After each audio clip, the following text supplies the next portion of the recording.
would be a good time to get a goal from a corner. Not many better than Van Dijk and Konate. They've just changed it, and he's going to come back and Liverpool score. It's Mohamed Salah straight from the training ground. Salah on his own, and now Szoboszlai. Yes, yes for Liverpool.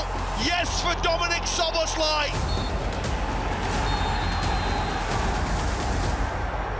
It is a hugely significant day for Liverpool, and ultimately, what a result for Liverpool.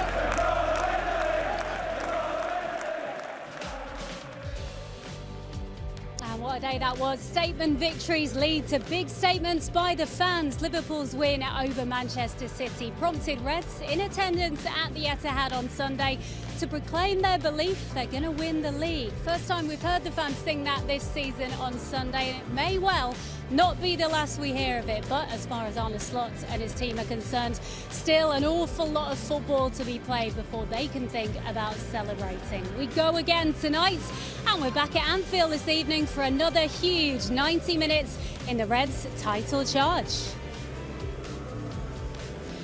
Yeah, as I say, tonight sees Liverpool take on Newcastle United. Kick-off here 8:15 this evening. That is when we will bring you live audio commentary of all the action. Plus, it's also tonight the Red Together game as well, supporting Liverpool's commitment to equality, diversity and inclusion.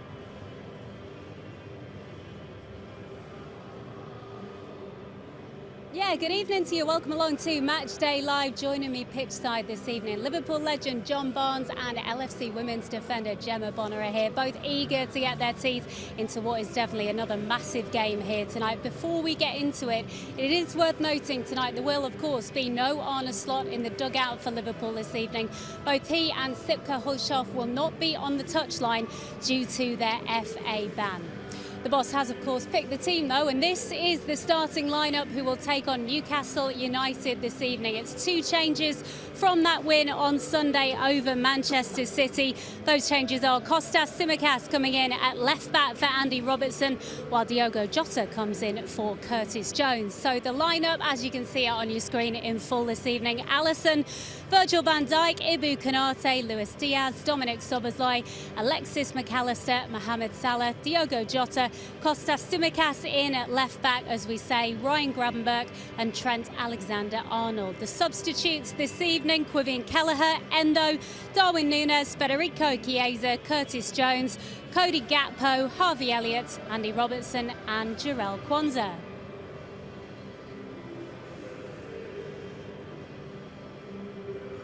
Before we get into the team, it's a warm welcome to you two. It's always very special to be here at Anfield under the lights, isn't it? It's warmer than we thought it was going to be, though. I think we're protected in the stadium in the bowl a little bit, aren't we? But listen, always special to be here under the lights, and it feels like a special week in general, John, at the moment. Absolutely, and of course playing against Newcastle, because they will bring a lot of fans as well, and they're very vociferous. So I'm really looking forward to it because they're also playing well. But of course things are going well for us. So as you rightly say, it is a warm Anfield. Yeah, and Jem's looking forward to it as well, you too. Yeah, I think especially after the weekend result, I think coming here, there's a good feeling around the club, and I think we know how important Anfield is. And when the boys go out on the pitch, I think tonight will be a special atmosphere, and we know how big a part it can play as well. Yeah, you walk around the stadium and you see that the fans, they look light, they look happy. It's not quite there yet. There's still a way to go, but everyone looks. There yet. Yeah, I'm not preempting not quite. It's nowhere near. But what we know is that we're performing, and what we know is that we're going to put in a performance tonight. And what we know is that if we haven't got, and as much as we will dominate possession, looking at the team, it's a much more attacking team than Manchester City, with Curtis Jones now really an extra midfield player against City, because they're going to dominate the midfield, so therefore that was right. Whereas now, this is going to be a more of an attacking team. However, Newcastle are playing well as well. But we know we're going to get a performance from Liverpool, and if you don't get a performance like against Aston Villa, for example, where we may not have played that well, but you're going to get intensity, determination, effort, commitment, and I never said our attitude. So, I have no fears about Liverpool from one week to the next not performing. Of course, they can play better at times, but in terms of their determination and spirit, they give it 100% all the time. And what's your thought on the team in general, Jem? Two changes. In comes Kostas Tsimikas, firstly at left back for Andy Robertson, and then Diogo Jota as well for Curtis Jones. Yeah, I think whenever Tsimikas has come in and he's played, he's done well. I think you can see he's playing with a lot of confidence this year. So I think it's good to get him. I think again, we speak about the amount of games and using the squad and having players like him who can come in and not really alter how much the backline changes is a huge positive. But I think for me, I love to see Jota out there. I think obviously he was pulled out, maybe a bit of precaution, and I think that's probably been a good decision in terms of the long run. Obviously Curtis Jones, and between him and Szoboszlai, they covered a lot of ground, and I think having Jota up there, like you say, they're going to expect a lot more of the ball, having the link-up play, but I think still they'll be full of energy from the weekend and ahead with the weekend off as well. Yeah, I think what he's done, if you see the Man City game whereby he just really surrendered possession and defended 30-40 yards from goal, that's when he needed an extra midfield player, because they had so much possession but they couldn't come through the middle. Whereas I think had we played 3 up front, there would have been more space for them to attack.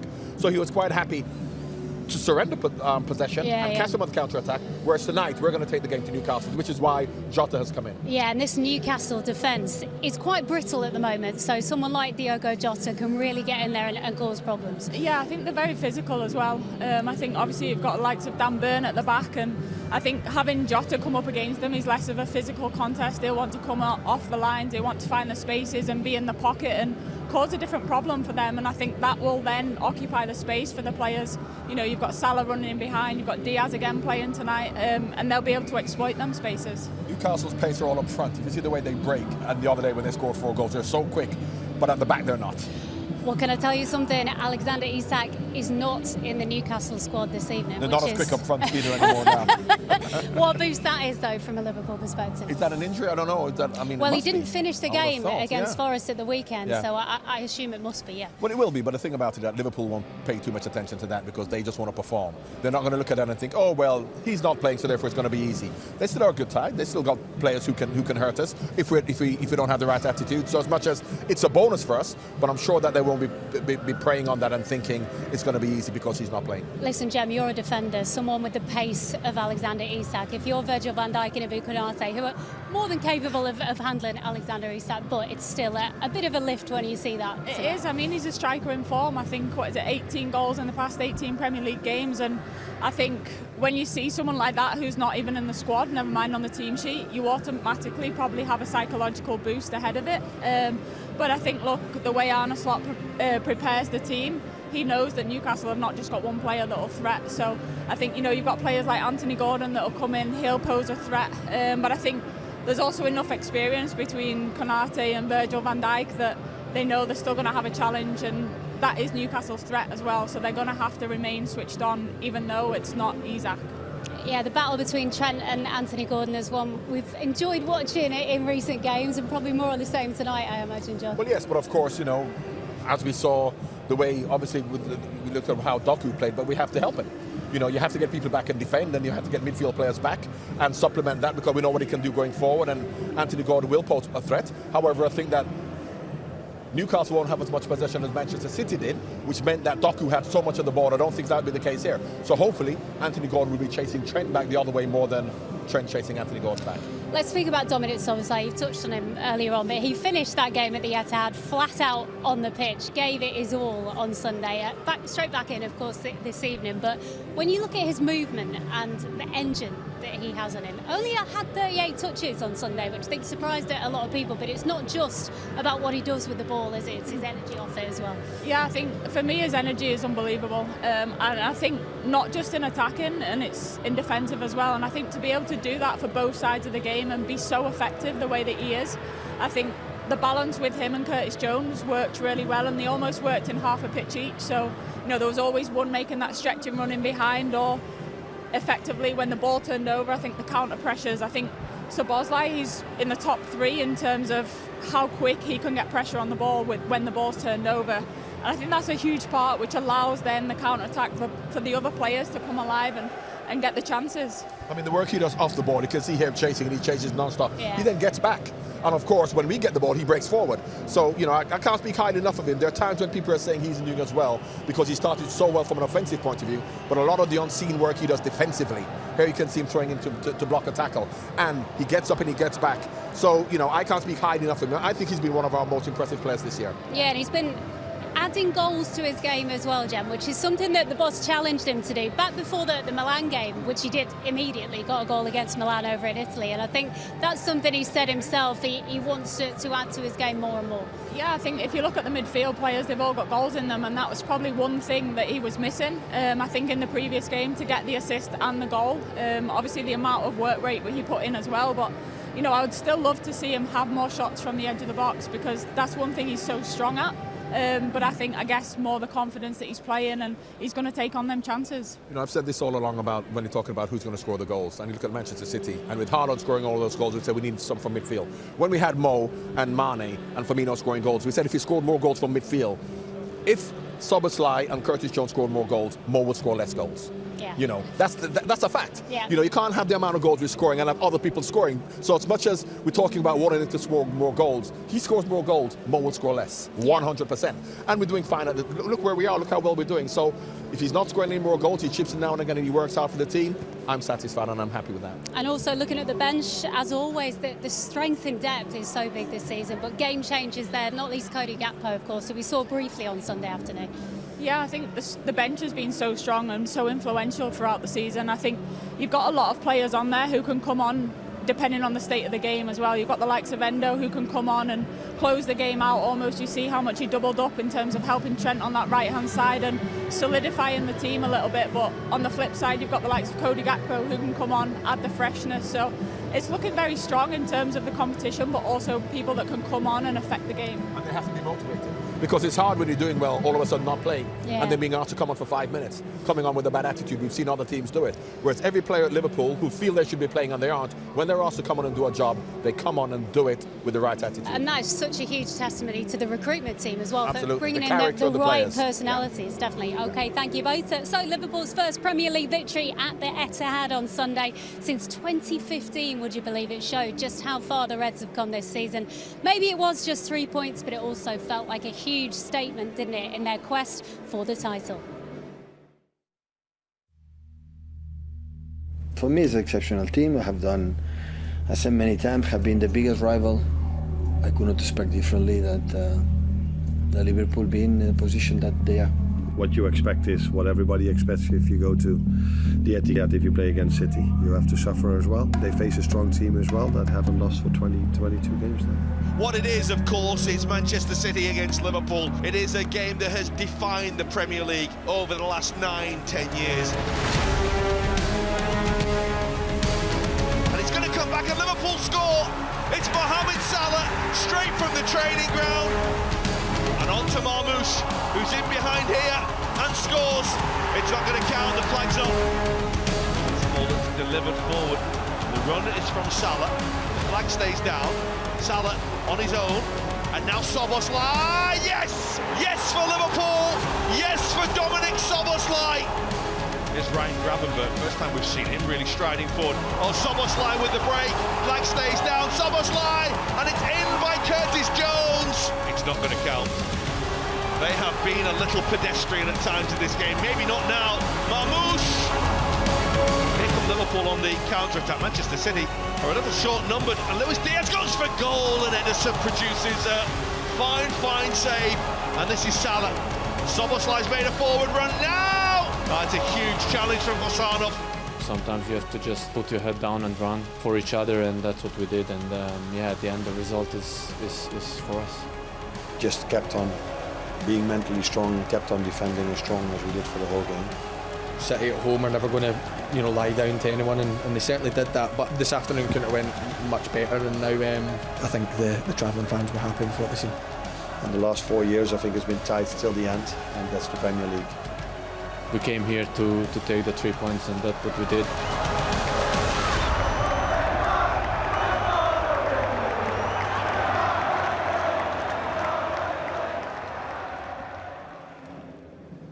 Yeah, it was torrential rain by the end of the day at the Etihad, but I doubt the fans even noticed it after that performance. So many positive things to say about that result, and I think it was about finding a new way to win, Gem, and this time it was kind of get ahead and then say to City, okay, you can have as much of the ball as you want, but just defend for our lives, basically. Yeah, I think it was recognising that the style of play, they're going to have more possession, and I think for Liverpool's point of view, it was about embracing that and being like, okay, try and break us down, but we know we have the quality to go and hurt you when we do have possession. And I think it was a ruthless performance from Liverpool.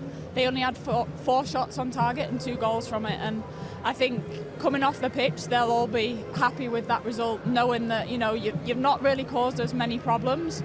Yes, you've exploited us in some areas, but in terms of a team and feeling comfortable, I think it might sound a bit silly in terms of the least possession that they've had, but I think Liverpool were always in control of the game, and without having the ball, they still managed those moments, managed those spaces, and had the spaces to attack into. Yeah, they were very comfortable. The only 2 things in football: what you do when you have the ball, what you do when you haven't got the ball. And when we have the ball, Covers all bases. It's simple. Seriously. So either in a counter-attack situation, you don't have a lot of the ball, we can counter-attack, or if you have a lot of possession, we can dominate possession and create chances, as we have done. Then when we haven't got the ball, and it's not going to happen often, very rarely, and it happened the other day. And if it doesn't happen, and even if you don't go and score, can you score against us? And we're just so strong physically, everybody in the right position. We're so comfortable, as Gemma says. Sorry. So therefore, it was a perfect performance. As much as people say we didn't dominate possession, we didn't create much, there are going to be times when you haven't got the ball, and can you not concede? And we didn't look like conceding. They didn't look like conceding because it was hard to remember even a big chance for City, which is so unusual to come away from a game at the Etihad and think, did they even threaten us, really? Yeah, I think tactically, how they were set up, it worked really well. I think first 5 or 10 minutes they were finding their feet, but I think having McAllister almost drop into the back line at times, and then on the right-hand side allowing Ibu to step out, it allowed Virgil to read the game and sweep up behind, and that's one thing that he's so good at, in clearing the chances. And I think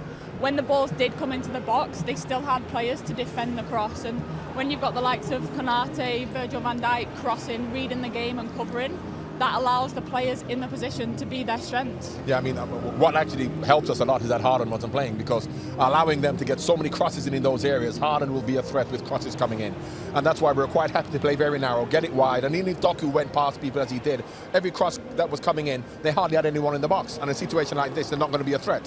Whereas Haaland in the box, and they're going to have 30, 40 crosses coming in, would be more of a threat. So that also helped us, but it was a perfect performance as far as I was concerned. Yeah, the players obviously getting a lot of credit, but credit needs to go to Arne Slot as well, Jem, because it was a bit of a tactical masterclass. I think when people first saw the team, they were trying to work it out, and it was maybe a little bit unconventional, the 2 number 10s, but it worked like a dream. Yeah, it really did. And I think both in attacking wise as well, in terms of having Jones and Szoboszlai screen those 2 front forward players and say, okay, you're not going to play through us, and if you're going to play around us, we're going to shift as a unit and move with them, and allowing players to have it and not hurt them through the lines and break through lines. I think they know the strength that they've got when they're playing through teams and when they get faced up, but not allowing City to play them passes and say, okay, you can have the ball in front of us or around us, but you're not going through us. And I think, Arne Slot's, we've seen it time and time again, how he's changed tactically, and I think, it really showed in that game. It's difficult playing against Man City and allowing them to have that much possession, 30 yards from goal, and allowing them to go left to right, trying to play through you, because all it takes is one little bit of indiscipline for them to get in. We've seen it before. Man City have scored goals against teams who've played that way. So it takes a lot of tactical discipline without the ball and organisation to go into a performance where you're going to get 40 yards from goal and say, you have all the possession and you're not going to play through us, particularly a team like them. So, from a defensive point of view, it was a perfect performance. I think also you have to have the team that's willing to do that. I think you can't, as you say, you can't have one player that's getting frustrated and wants to go and step and win the ball. I think you have to shift and realise that the triggers are, okay, now we get it, now we go. But I think, you really have to buy into it as a team. It can't just be, you couldn't just have it with Jones and Szoboszlai doing it. It wouldn't work, because you need the wide players to track back, close the space down. That's where you get the character of the players. The Liverpool players, when they were asked what to do, as I said, I was with them pre-season, and while it's changing the way Jurgen plays, they were like, it's really hard work because we're working really hard, but we're going to do it because the manager says to do it. A lot of players could have gone, well, we don't really want to do this. However, they've bought into what the manager wants, which is a great testament to them. Yeah, they fully believe in his philosophy. What kind of a statement did that feel like as well? Obviously, the first win in the Pep Guardiola era at the Etihad, in the Premier League at least. Yeah, I mean, to take points off them in both games, I think, to do that to the current champions as they are, I think it definitely is a statement. but I wouldn't say I'm surprised in terms of how the season's gone and how they're progressing. But I think it was also a good thing in showing a different side of winning the games, and that's the sign of a top teams. You know, they still win games. They don't necessarily have one style of play. They can adapt, and you've definitely seen that. You know, they don't have to have the ball to win these games. The statement for me is when we play against Wolves and Villa and teams like that. The statement is when we beat Manchester City or we beat Manchester United or beat Arsenal, because of course, you know, we can all raise ourselves to play those games and want to show a statement. But what about when you play the so-called lesser teams? And that's when you win the league by not playing well and getting a point, not playing well and winning. And fans are going, we didn't play well, you know, what's gone wrong? And it's like, these are the games that you have to make a statement that if we're not going to play well, we're going to give 100% commitment and still get a result. Yeah, being able to turn it on week in, week out. Okay, come kick off. Steve Hunter, of course he is guiding you through proceedings here at Anfield. Steve, who's up on the gantry with you for this one? Over to you. Thank you so much, Becky. Yes, good evening, everybody. Neil Mellor, the former Red, is alongside us for this one tonight. And obviously, when we talk about Liverpool against Newcastle United fixtures, under the floodlights, we are talking about those 4-3 games, aren't we? That linger long in the memory. I don't think we'll ever get sick and tired of talking about those games because they were unbelievable occasions. The first one, everyone remembers, the Stan Collymore goal set up by a certain John Barnes, our great studio guest. Great to have Digger with us here tonight, of course. An unbelievable game that. I mean, look at some of the world stars Newcastle had that day. They had David Ginola, Les Ferdinand, you've got Asprilla, who's come from Colombia, Peter Beardsley, of course, the Liverpool great, playing against us that night too, and then Stan Collymore's last gasp goal. Follow on a year, and the same happens again, even though it was a bit of a stranger game, wasn't it, when we went 3-0 up, then we slipped off defensively, went to 3-3, and then Robbie Fowler got a last gasp at winner. It was amazing. I also remember a famous game, Liverpool against Newcastle United here at Anfield. It was floodlight failure at Anfield, and Nicholas Anelka played in the Barnes role on the left wing, and he ran Newcastle absolutely ragged. It was amazing. We won 3-0, and going back to the 87-88 season, Barnesy might not remember this, but we beat Newcastle 4-0 at Anfield in Christmas. That great team, Barnes, Beardsley, Aldrich up front. We won 4-0. Gazza was playing for Newcastle. It could have been 10-0. We were that good. You know it. Hopefully a good win for the Reds here tonight. Becky, it's all yours. You remember that, don't you? We won 3 points. Forget 4-3s, forget 4-0s. That's what we want tonight. You know, people are getting carried away. We said, let's win. What's the score going to be? I said, listen, we won 3 points. That's what we want. Love it, right. I'm trying to say I don't remember that. I know. You covered it well, right? Time for our viewers on social media to leave us now, but our match day live build-up continues here on LFC TV after the break. If you're watching and you're not yet a subscriber, then why not? You can find details on how to sign up right now, liverpoolfc.com/watch.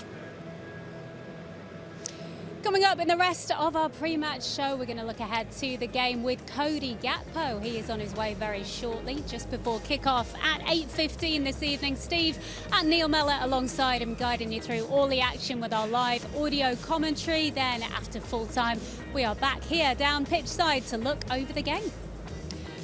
The post-match show is also available for you to listen to in the reaction later on the club's official podcast platform. You can watch the full game as well. That will be on LFC TV from midnight tonight. And look out for Inside Anfield as well, always taking you for the best behind-the-scenes access of all the events here at Anfield today. That will be on Facebook and YouTube tomorrow. Okay, we're heading to a break now, but lots more to come still from us here at Anfield. We're going to hear from Arne Slot next as he prepares for Liverpool welcoming Newcastle United here for tonight's massive Premier League clash. Back in a couple of minutes.